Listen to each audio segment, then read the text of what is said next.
भाई साहब,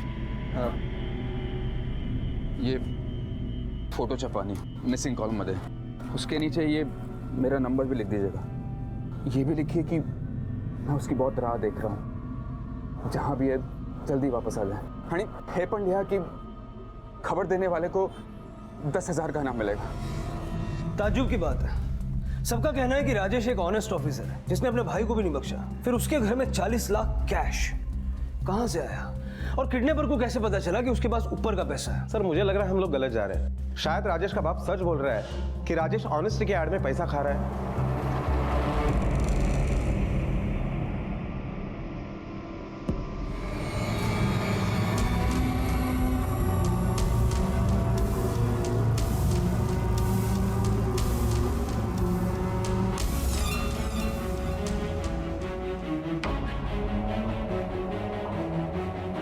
आप जानती है इसे?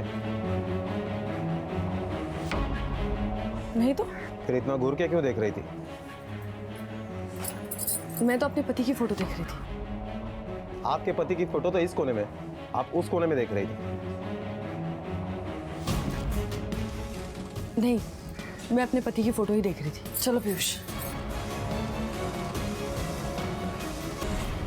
सर मुझे 100% यकीन है कि पूनम मनीषा गायकवाड़ का ही फोटो देख रही थी।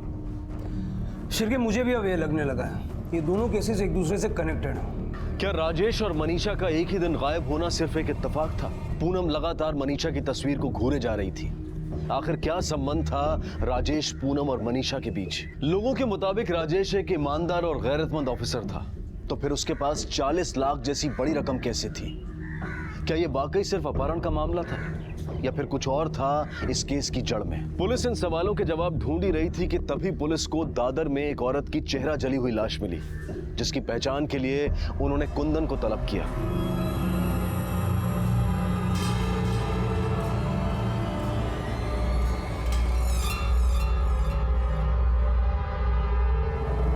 एसिड से मुंह जला है इनका। इनकी बॉडी के पास कोई आइडेंटिफिकेशन नहीं मिला और ना ही इनके बॉडी पर कोई निशान है। नहीं, ये मेरी मनीषा नहीं हो सकती। हो नहीं सकती या है नहीं? नहीं, ये मेरी बीवी नहीं है, मेरी बीवी नहीं है।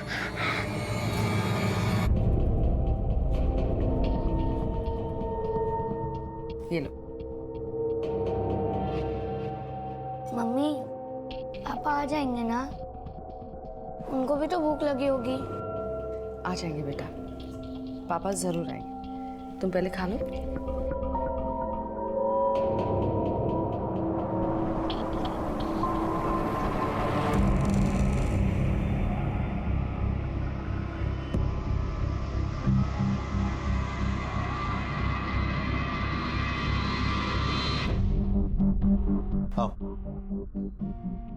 सर ये जनार्दन है, वाटर डिपार्टमेंट में ड्राइवर का काम करता है। राजेश के गायब होने के एक दिन पहले राजेश का किसी के साथ झगड़ा होते हुए इसने पार्किंग लॉट में देखा था। किसके साथ हुआ था झगड़ा? साहब वो हरी सिंह नाम का कॉन्ट्रैक्टर है, उसके साथ। ये कांदिवली की पाइपलाइन का कॉन्ट्रैक्ट उसके पास है। किस बात को लेकर हुआ था झगड़ा? 40 लाख की बात थी। कैसे साइन नहीं करेंगे आप? टेंडर के हिसाब से काम हो गया है। बिल्कुल नहीं हुआ है। आपने जो पाइप्स यूज किए वो अप्रूव्ड क्वालिटी के नहीं है। आप लोगों को घूस देने के बाद जो पैसे बचते हैं ना, उसमें इसी क्वालिटी के पाइप्स मिलते हैं। अगर आपको अच्छी क्वालिटी के पाइप चाहिए तो घूस मत खाओ। किसने खाई घूस? क्या बक रहा है बे? अरे वाह, ये तो अच्छा नाटक है। इस कॉन्ट्रैक्ट के लिए मैंने आपको 40 लाख रुपए दिए, ये सब भूल गए आप इतनी जल्दी? तो तेरा कहना है कि तूने राजेश को 40 लाख रुपए की घूस दी? सोच समझ के बोलना, सरकारी ऑफिसर को रिश्वत देना भी जुर्म होता है। साहब राजेश को नहीं, उसकी बीवी को दिए थे। पूनम गौड़? हाँ साहब, सर वो मुझसे बोली कि मैं अपने पति को समझाऊंगी तो काम हो जाएगा, लेकिन साहब अब उसने मुझे थप्पड़ मारा है। अब तो हिसाब अलग होगा। मैंने पूनम से कई बार कहा कि मेरे पैसे लौटा दे, तो टाल मटोल कर रही है साहब। और इसीलिए तूने राजेश को अगवा किया और अब पैसे मांग रहा है? नहीं साहब, मैं ऐसा क्यों करूंगा साहब? उस डिपार्टमेंट की वजह से तो मेरा बिजनेस चलता है। उस डिपार्टमेंट में किसी के साथ भी ऐसा करके मैं दुश्मनी मोल ले लूं? साहब सच वो तो मैंने ऐसा नहीं किया। ये जरूर उसकी लालची बीवी ने किया होगा, हमेशा पैसा पैसा करती रहती है। साहब एक बात बताऊं, गावड़े साहब बहुत ईमानदार आदमी है, ये जरूर इसकी बीवी ने किया होगा। पूनम मुझसे ऐसा बोली तो मैंने ट्राई मारा। साहब उसको पता लग चुका है कि बात पुलिस तक पहुंच गई है, इसलिए वो किसी के साथ मिलकर नाटक कर रही है। साहब एक नंबर की हावरड़ बाई है, तो पैसों के लिए अपनी इज्जत भी बेच सकती है। ये अरे शादी करके इस घर में आई, दूसरे दिन से पैसों के लिए खिटपिट शुरू कर दी। हाँ, अगर आप लोग बोलोगे कि पैसों के लिए पूनम ने राजेश को उठवाया है तो मुझे धक्का नहीं लगेगा, लेकिन राजेश के साथ जो हो रहा है ना, अच्छा ही हो रहा है। अपने भाई की जिंदगी बर्बाद करने की सजा मिल रही है उसको। इस औरत को पहचानते हो? नहीं सर। कौन है ये? शिरके, ऐसा करो, पूनम की फोटो मनीषा के माँ बाप को दिखाओ, शायद वो लोग जानते होंगे कि पूनम और मनीषा के बीच क्या कनेक्शन है। Okay sir. इसे पहचानते हो? ये तो पूनम है, मनीषा की सहेली। शिरके, कहीं ये कांड दोनों सहेलियों ने मिलकर तो नहीं किया? दोनों को अपने पति से छुटकारा चाहिए था, पैसों की जरूरत दोनों को है। एक काम करो, इस पूनम को लेकर आओ। Okay sir. हाँ सर, मनीषा मेरी बचपन की सहेली। शादी के बाद हम दूर हो गए थे, लेकिन कुछ ही महीनों पहले हम फिर से मिले। फिर कई बार हमारी बातचीत हुई। तो उस दिन हमसे झूठ क्यों बोला? वो मैं डर गई थी, मुंह से निकल गया। और वो 40 लाख तुम्हारे पति के ही हैं या वो भी मुंह से निकल गया था? हमने उस कॉन्ट्रैक्टर से बात की जिससे तुमने पैसे लिए। अब अगर अपने पति को वापस देखना चाहती हो तो सच बोलो। हाँ सर, मैंने हरि सिंह से पैसे लिए थे और राजेश को इस बात का पता चल गया था। कहाँ है वो 40 लाख? मैंने कहा ना, मैंने पैसे नहीं लिए। आपका कॉन्ट्रैक्टर आपको झूठ बोल रहा है। वो क्यों झूठ बोलेगा? हाँ, देख, मैं वो इंसान हूँ जिसने अपने छोटे भाई को भी रिश्वत लेते हुए पकड़वाया था। देख, चुपचाप वो पैसे लौटा दे, नहीं तो तेरी भी पुलिस कंप्लेंट कर दूंगा। फिर जेल में बैठ के गिनना पैसे।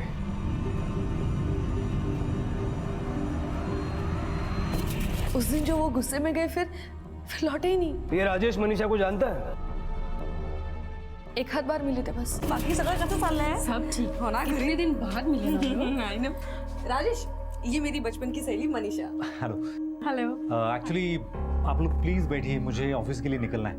इफ यू डोंट माइंड, मैं इट्स ओके। Bye bye. लेकिन आप ये सब क्यों पूछ रहे हैं? क्योंकि तुम्हारा पति और मनीषा दोनों गायब है। देखिए, मैं लालची हूँ, मैं झगड़ालू हूँ, लेकिन मैं अपने पति से बहुत प्यार करती हूँ, क्योंकि मैं जानती हूँ कि वो ऐसी हरकत कर ही नहीं सकते। वो मुझे धोखा नहीं देंगे।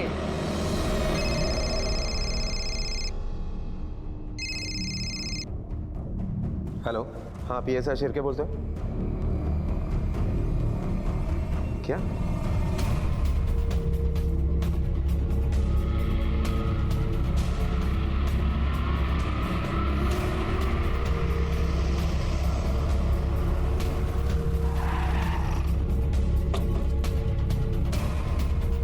हट जाओ, साइड में हटो, हटो।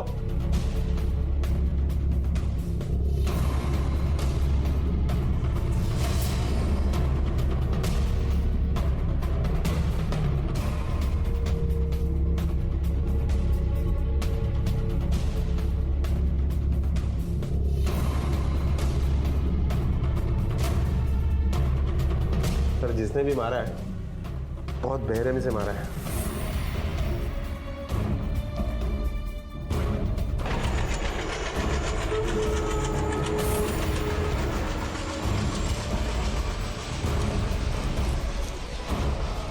आसपास देखो, कोई सुराग या मर्डर वेपन मिलता है क्या? मुझे लगता है रॉड जैसी किसी चीज से उसकी जान निकलने तक उसको मारा गया है। पंचनामे के बाद बॉडी को पोस्टमार्टम के लिए भेज दो। Okay sir.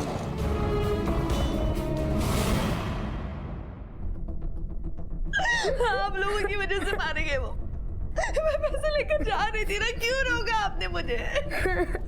देखिए, पोस्टमार्टम की रिपोर्ट के हिसाब से राजेश की मौत उसी दिन हो गई थी जिस दिन वो गायब हुआ था। इसका मतलब समझती हैं आप? अगर आप पैसे दे भी देती तब भी राजेश वापस नहीं आता।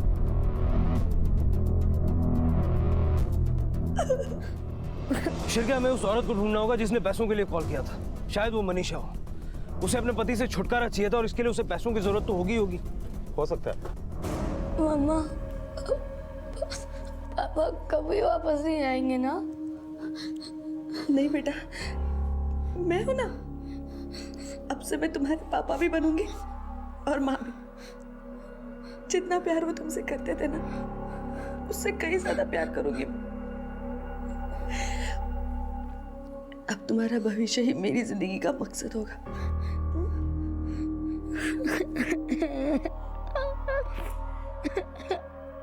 मेरी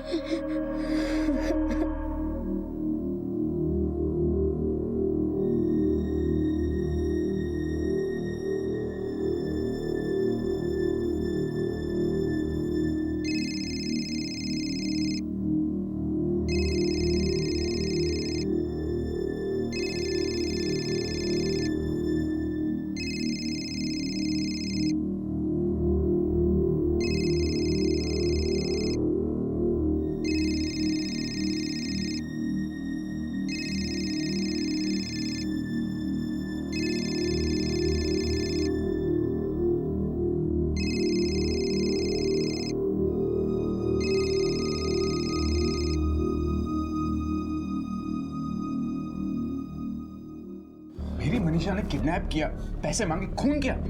देखिए हमें अभी सिर्फ शक है। क्या बात कर रहे हैं आप? पुलिस वाले तो कुछ भी इल्जाम लगाएंगे। शिरके, इसे जानते हो? जी नहीं, मैं नहीं जानता इसे। मनीषा को कभी इसके साथ देखा है?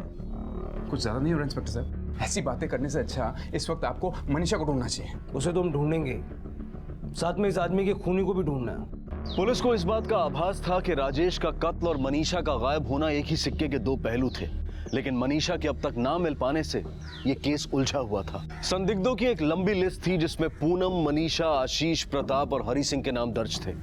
इन सब के पास राजेश के कत्ल और अपहरण का मकसद था, लेकिन इनमें से जो कातिल था उसकी पहचान सबूतों के अभाव में अभी धुंधली थी। और तभी पुलिस के हाथ कुछ ऐसा लगा जिसने इस केस की दिशा ही बदल दी।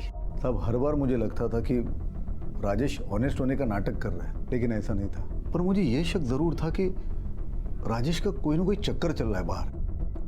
वो हुआ यूं कि कुछ दिन पहले मैं मेरा पेंशन लेने के लिए मेरे ऑफिस गया था, तो लौटते वक्त मैंने राजेश को एक औरत के साथ देखा।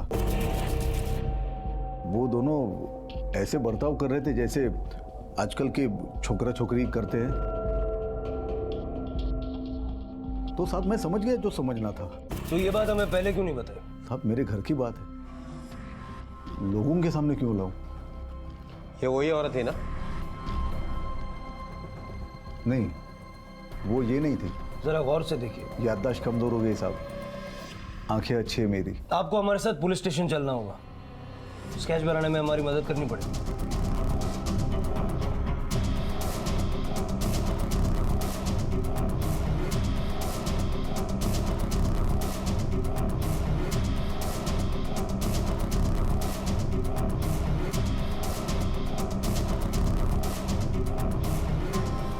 हाँ, यही है वो।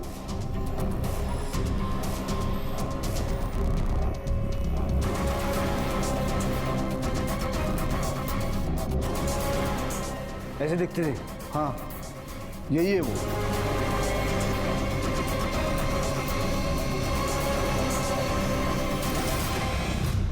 क्यों दिखा रहे हैं आप ये सब मुझे? मैंने आपसे कहा ना, मुझे अपने पति पर पूरा भरोसा है। वो और किसी दूसरी औरत के साथ ऐसा हो ही नहीं सकता। वो ऐसी हरकत कर ही नहीं सकते। आपके ससुर ने ही बताया। झूठ बोल रहे वो, बदला ले रहे मेरे पति से। वो और उनका बड़ा बेटा दोनों ही मिले हुए हैं। देखिए हम इस बात को नहीं मानते कि राजेश का कहीं कोई चक्कर है, लेकिन इस बात की तहकीकात करना हम जरूरी समझते हैं। आप जरा एक बार देखिए, राजेश की खूनी तक पहुंचने के लिए इसकी पहचान जरूरी है। नहीं, मैंने इस चुड़ैल को कहीं नहीं देखा है। एक मिनट,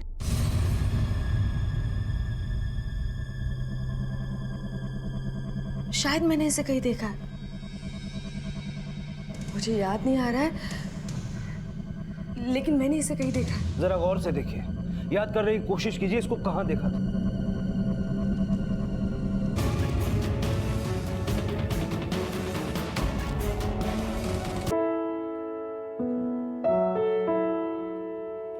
बच्चों, मैंने कल पिता के ऊपर निबंध लिखने के लिए कहा था। कितने बच्चों ने लिखा है? पीयूष, तुम सुनाओ। मेरे पिता का नाम श्री राजेश गावड़े है। वो बहुत ही भले इंसान हैं। क्यों मारे मुझे? क्या गलती मेरी?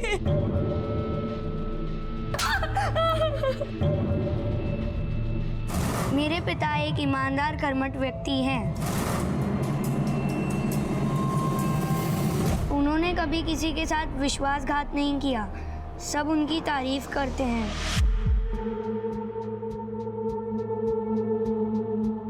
मेरे पिता के कारण मेरे घर का वातावरण स्वर्ग की तरह सुंदर है।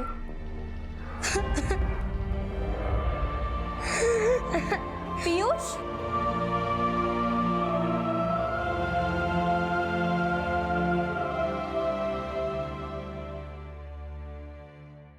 आई तंग आ चुकी हूँ मैं कुंदन से। इस आदमी को अपने अलावा और किसी की भी नहीं पड़ी।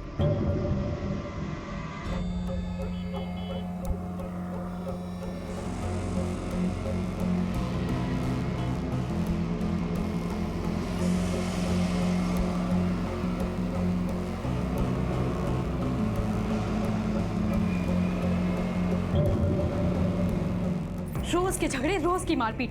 ऐसा लगता है कि जैसे ये मुझे इसीलिए ब्याह के लाया हो।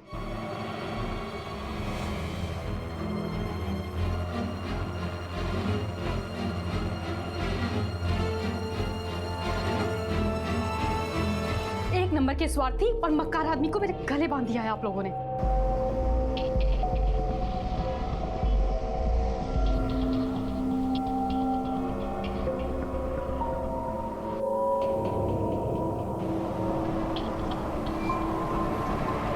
आई अब बस बहुत हो चुका। मैं ऐसे घटिया आदमी के साथ और नहीं रह सकती। तलाक चाहिए मुझे। नजर या नजरिया दोनों सच और झूठ हो सकते हैं, या गलतफहमी के शिकार भी। एक बच्चे को अपने पिता पर अटूट विश्वास है और एक पत्नी को अपने पति पर अविश्वास। क्या ये किरदार एक दूसरे से कोई वास्ता रखते हैं, और अगर हाँ तो किस कदर और क्यों? और कितने वाजिब हैं इनके ये विश्वास और इल्जाम, और हकीकत के कितने करीब है इनकी नजर और नजरिया?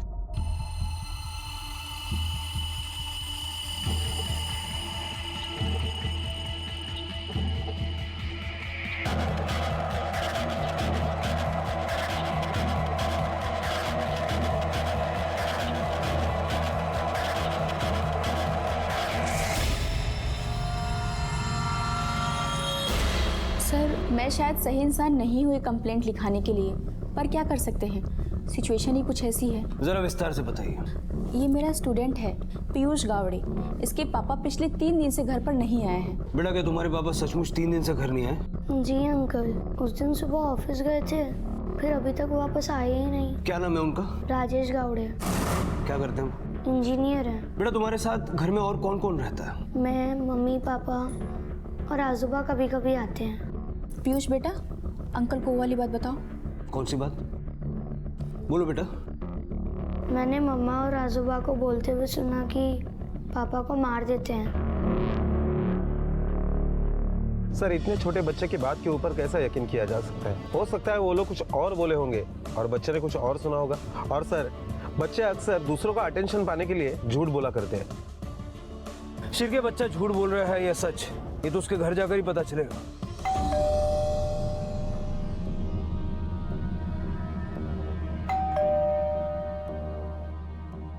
क्या बीवी बहुत गुस्सा है क्या? इसके लिए दरवाजा नहीं खोल रही है वो? पहला तुम्ही तुमच्या घरात बघा काय चाललंय ते। सुना है कि तुम्हारी लड़की इस एरिया के डॉन के साथ बहुत घूम रही है मोटरसाइकिल पे।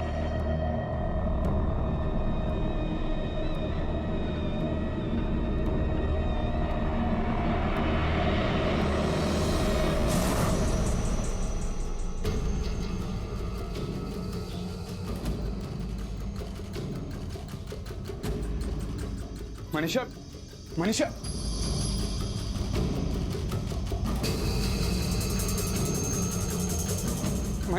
मनीषा, मनीषा,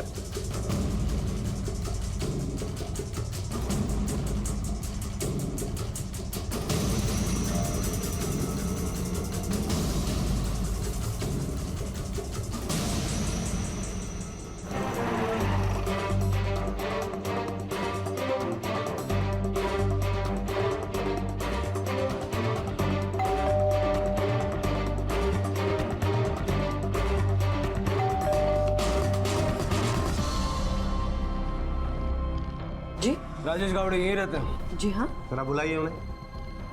वो घर पर नहीं है। कब से? आज सुबह से। आज सुबह से या 3 दिन पहले से?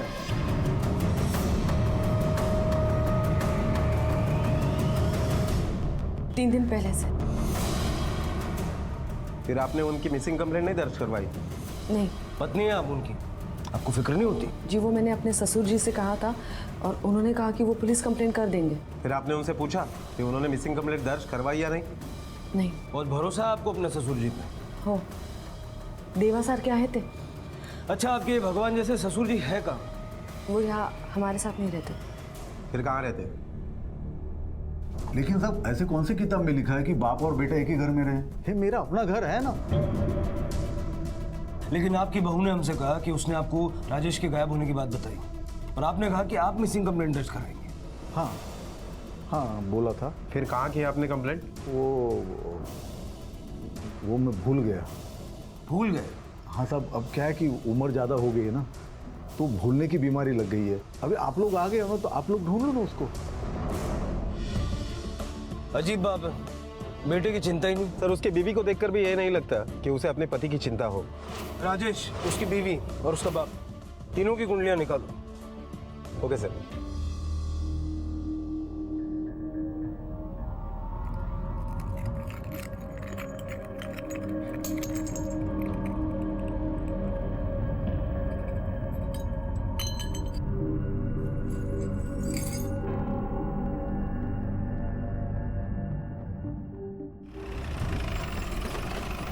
हाँ ठीक है सर। हमारे लोगों ने राजेश के घर और उसके ऑफिस के आसपास पूछताछ की। राजेश वाटर डिपार्टमेंट में असिस्टेंट डिविजनल इंजीनियर का काम करता था। 3 दिन पहले रोज की तरह शाम को 6 बजे वो ऑफिस से निकला तो था, लेकिन घर पहुंचा नहीं। उसका मोबाइल का लास्ट लोकेशन ऑफिस का पार्किंग एरिया आ रहा है। कार भी वही खड़ी है और मोबाइल तब से बंद है।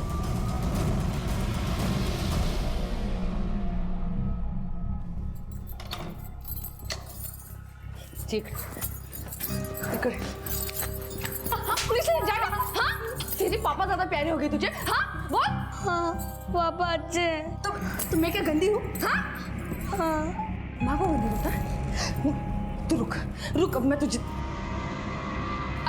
अंदर की तरफ। पीयूष दरवाजा खोल। कब तक अपने आप को बंद रखेगा अंदर? हाँ? भूख लगेगी तो मेरे पास ही आएगा ना, तब देखती हूँ तुझे।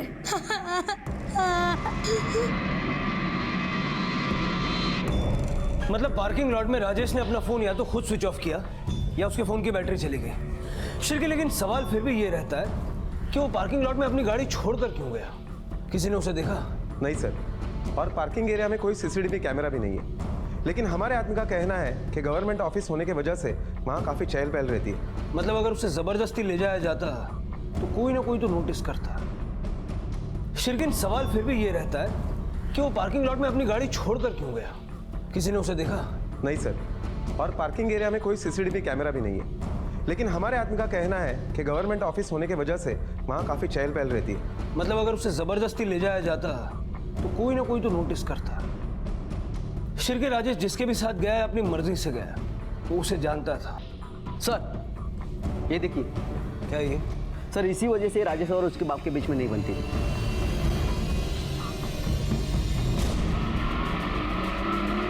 राजेश का बड़ा भाई का आशीष गावड़े नाम है ना उसका, कहाँ है वो? पता नहीं। आप वाटर डिपार्टमेंट में थे ना, बाद में दोनों लड़कों को लगवाया।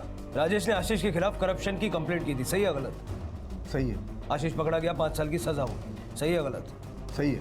और अभी पेरोल पर बाहर आया है 1 हफ्ते पहले, बराबर ना? जी। और राजेश गायब हो गया। साहब ये राजेश कौन सा दूध का धुला हुआ है? ईमानदारी का नाटक करता है। अपने बड़े भाई का अच्छा उससे देखा नहीं गया, इसके लिए झूठ मूठ के आरोप में फंसा दिया उसको। मेरा आशीष तो राजेश से भी ज्यादा ईमानदार है साहब। अच्छा, तो तुम्हारा ईमानदार बेटा अभी कहाँ है? पता नहीं, लेकिन आएगा तो बोल दूंगा आप लोगों को मिले करके। तकलीफ मत लीजिए, आपको भूलने की बीमारी है, हम ढूंढ लेंगे।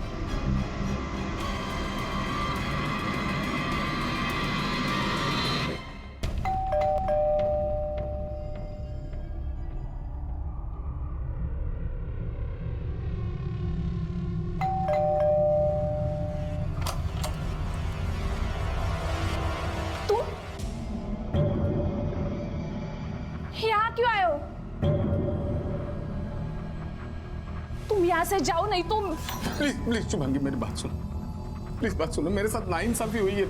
वो राजेश ने मुझे झूठे केस में फंसा दिया शुभांगी। मेरी कोई गलती नहीं है, मैंने कुछ नहीं किया। प्लीज घर चलो। डिवोर्स हो चुका है हमारा, और क्यों आऊं मैं तुम्हारे साथ? हाँ, हमारा डिवोर्स होने के बावजूद भी लोग मुझे ताने मारते हैं तुम्हारे नाम से।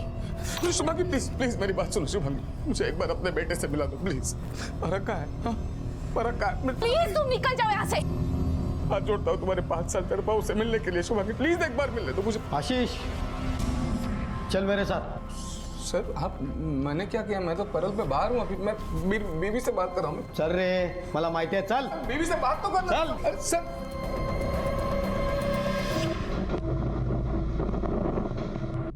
आई मला प्लीज ना ना, मनीषा कुठे है? वो फिर से चली गई है, और इस बार तो मुझे बताया भी नहीं कि वो कहाँ है। सब कुछ उलट-पुलट कर दिया घर में। आई अगर वो अंदर है तो उसको प्लीज बुलाओ ना बाहर। माझ्याशी काही चूक झाली असेल तर मैं माफी मांगता हूँ। बेटा वो यहाँ नहीं आई है। तो आई वो कहाँ है ये बताइए, मैं वहाँ चले जाता हूँ। बेटा अगर वो यहाँ आती तो मैं छुपाती क्यों? ना तो वो यहाँ आई है और ना ही उसने फोन किया। आई अगर वो यहाँ आएगी तो आप उसे बताएंगे ना कि मैं आया था? ठीक है बेटा, मैं बता दूँ।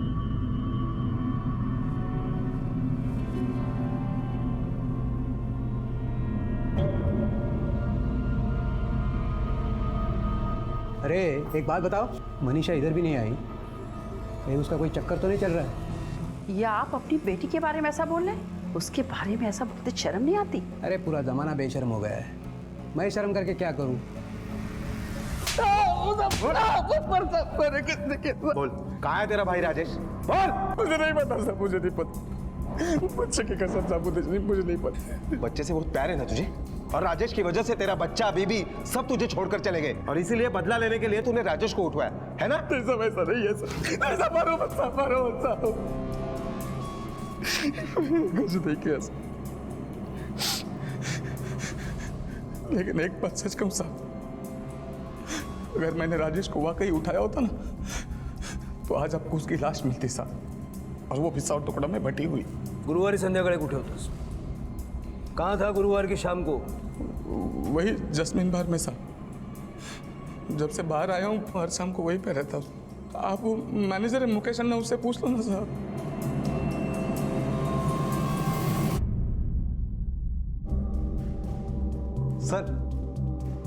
सर बार के मालिक ने बताया कि पिछले 5 दिनों से आशीष शाम से लेकर देर रात तक उसी के बार में रहता है। मतलब अगर आशीष ने राजेश को अगवा किया है तो उसने किसी को सुपारी दी है। पता करो पिछले 5 दिनों में ये आशीष किस किस से मिला है। 5 दिन हो गए राजेश को गायब हुए, ना ही कोई रैंसम का कॉल आया है और ना ही राजेश खुद वापस आया है। मतलब समझते हो? मतलब राजेश के जिंदा होने के चांसेस बहुत कम है। पीयूष, पीयूष बेटा बाहर आ जाओ। देखो पूरी रात निकल चुकी है, तुमने कुछ नहीं खाया बेटा, प्लीज बाहर आ जाओ।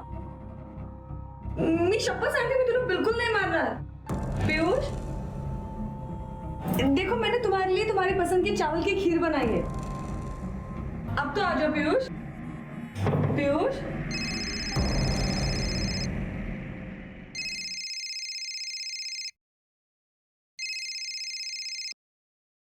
हेलो,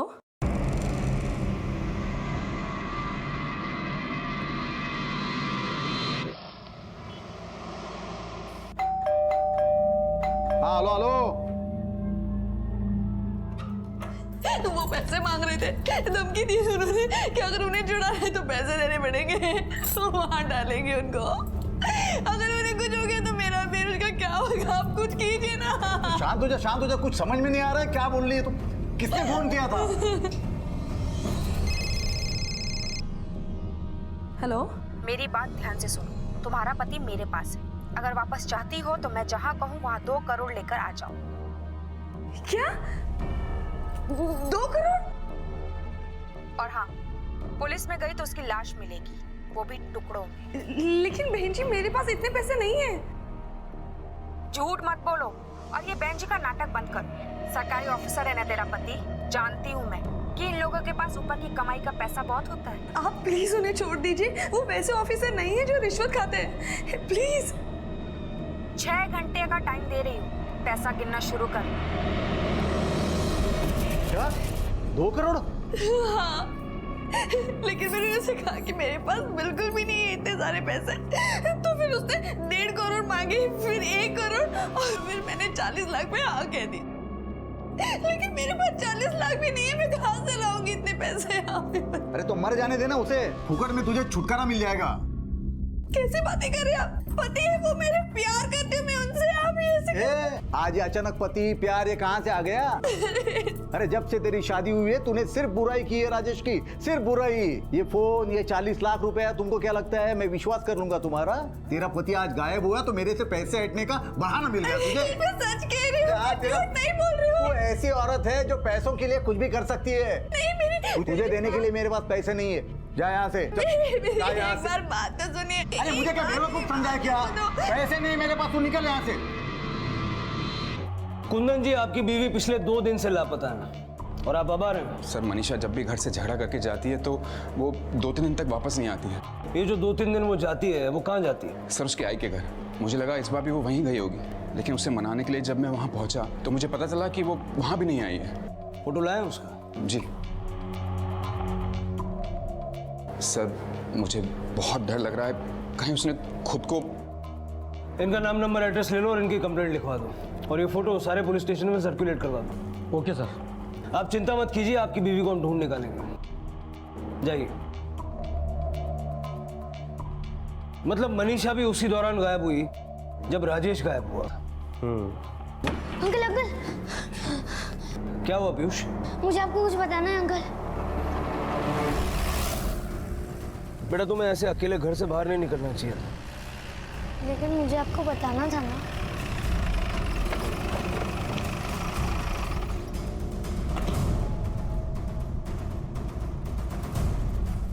शिरके, पूनम के मोबाइल का लोकेशन ट्रेस करो, हमें उस तक जल्द से जल्द पहुंचना है।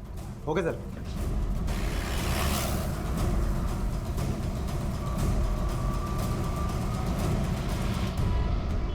सर लोकेशन ट्रेस हो गया, टेम्पल रोड के आगे मार्केट का दिखाई दे रहा है। चलो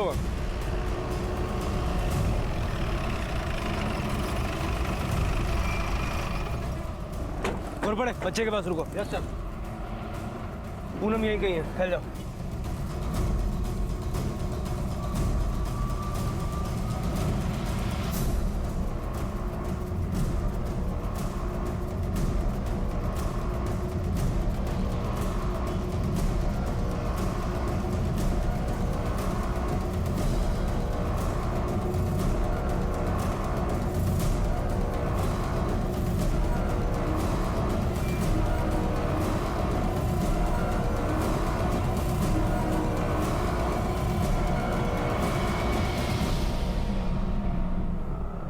आप लोग क्यों आए यहाँ पर? वो मेरे पति को मार देंगे, आप लोग चले जाइए यहाँ से। मैं ये पैसे देकर अपने पति को छुड़ा लूंगी, मुझे आप लोगों की मदद की जरूरत नहीं है। जा। नहीं मैं बैग नहीं दूंगी। आप समझे, वो मार देंगे मेरे पति को। जिस नंबर से पूनम को रैंसम कॉल आया था वो एक बर्नर फोन है, यानी फेक आईडी वाला। इस वजह से फोन किसने किया था ये पता लगाना मुश्किल है। ये रैंसम वाली बात हमें पहले क्यों नहीं बताई? क्योंकि मैं डर गई थी, अगर उन्हें पता चल गया तो। 40 लाख रुपए कहां से आया? सच सच बताना, क्योंकि पीयूष के मुताबिक तुम्हारे भगवान जैसे ससुर जी ने पैसे देने से मना कर दिया। वो मेरे पति के पैसे उनकी अलमारी में थे। तुम्हारे पति एक गवर्नमेंट सर्वेंट है, क्या तनख्वाह होगी? 40-50 हजार और अलमारी में 40 लाख रुपए। कहां से आए इतने पैसे? मुझे नहीं मालूम कहां से आए, लेकिन अगर मेरे पति को कुछ हो गया ना तो उसके जिम्मेदार सिर्फ आप लोग होंगे। आपके पति को कुछ नहीं होगा अगर आप हमारी मदद करेंगे। और एक बात, आपका मोबाइल लैंडलाइन अब से हम टैप करने वाले हैं, ताकि अगर दोबारा उस किडनैपर का फोन आए तो हमें पता चल जाए। फिलहाल आप जा सकती हैं। गोर पड़े। Yes sir. कॉल ट्रेसिंग चैन रिसीवर एजेंसी सही गया। ठीक है सर। जाइए। चला मैडम।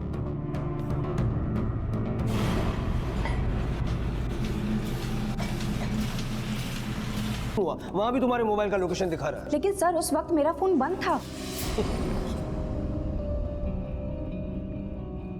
वो मैंने झूठ बोला था। मैं जानता हूं कि राजेश के ऑफिस से निकलने के बाद तुम्हारा और राजेश का दोनों का मोबाइल बंद था। अभी जो हमारी लेडी कांस्टेबल है ना, उसका हाथ तुम पर पड़ जाए इससे पहले सारा सच उगल जाए। मेरे पति के देहांत के बाद मुझे पैसों की बहुत ज़रूरत थी। ऐसा कोई भी नहीं था जो मेरा साथ दे सके। फिर मेरी मुलाकात राजेश से हुई। मैं श्योर थी कि वो एक गवर्नमेंट ऑफिसर है तो उसके पास ऊपर की कमाई बहुत होगी, इसलिए मैंने उससे मेल जोल बढ़ाया। वो भी अपने पत्नी से खुश नहीं था, इसलिए जल्द ही मेरे जाल में फंस गया। शर्मिला, मेरे मोबाइल की बैटरी पूरी डाउन हो गई है। अब एक मिनट, तुम एक काम करो, अपनी गाड़ी भी छोड़ दो, मेरी गाड़ी से चलते। कहाँ? है एक खास जगह। आज मैं तुम्हें वो सब कुछ देना चाहती हूँ। शेखी भी अपने पति को, वो मेरे साथ आने को तैयार हो गया। मैं उसे एक सुनसान जगह लेकर गई। मैं सिर्फ उसे किडनैप करके कुछ पैसे हटना चाहती थी। शर्मिला, ये कौन सी जगह है? प्यार करने की जगह ऐसी ही होती है।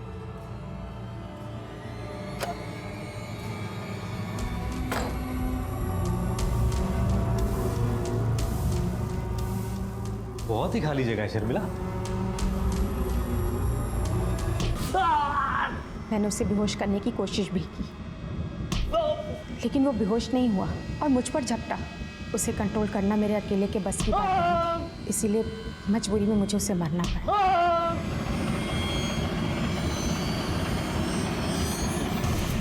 उसके बाद मैंने उसकी बीवी को फ़ोन किया और पैसों की डिमांड की, लेकिन जहाँ वो पैसे देने आने वाली थी वहाँ आप लोग पहुँच गए और मेरा सारा प्लान फेल हो गया। शर्मिला, राजेश एक नेक ऑफिसर था, नॉन करप्ट। अब किसी ने तुमसे ये कह दिया कि उसके पास ऊपर का बहुत सारा पैसा है। हम जानते हैं किसने तुमसे ये कहा, लेकिन तुम्हारे मुंह से सुनना चाहते हैं। बोलो बोलो। सब वो मेरे भाई ने कहा था।